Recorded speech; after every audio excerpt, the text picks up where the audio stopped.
This literature kit on Where the Wild Things Are by Maurice Sendak includes writing prompts that encourage students to make strong text connections.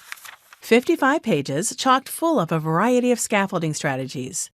Start off each act or study with before, during, and after you read discussion questions designed to prepare your students for the language and comprehension activities that follow, with rubrics, teacher guide, vocabulary, and author study. Dive right in with a selection of phonics-based activities. Match the beginning of a word with its ending. Move on to the word study section. Transform words from the story in their past tense to their present tense. Test student comprehension of the story with a variety of activities. Complete statements about the story by adding the word before or after to make them true.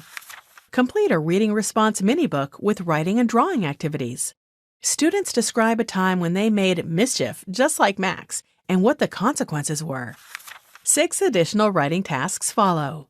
Supplement an existing unit with in-depth writing tasks, such as creating a Wild Things menu complete with meal, vegetables, drink, and dessert.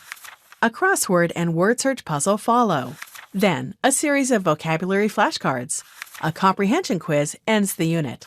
The easy marking answer key works by lining up perfectly with the matching question pages. 3-color posters, which are graphic organizers, completes the resource. Students compare themselves with Max to see what things they have in common in a Venn diagram. Visit our website to see more novel study guides just like it.